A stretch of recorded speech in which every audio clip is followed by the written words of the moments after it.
శ్రీకృష్ణ వందే జగద్గురు. రైతవాణి ఛానల్ని వీక్షిస్తున్న ప్రేక్షకులందరికీ నమస్కారం.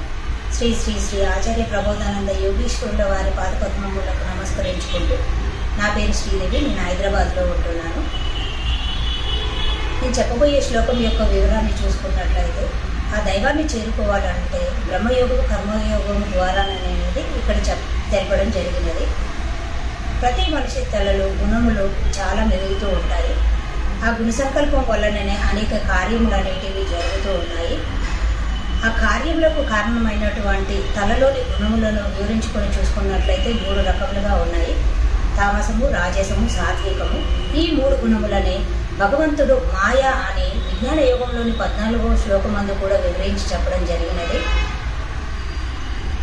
మాయా రూపమైనటువంటి గుణముల విషయంలో వేదములందు కూడా ఉన్నాయి. కావున వేదములలోని కార్యాచరణమైనటువంటి యజ్ఞ ఆచరణలు, వ్రతక్రతువులను పూర్తిగా వదిలి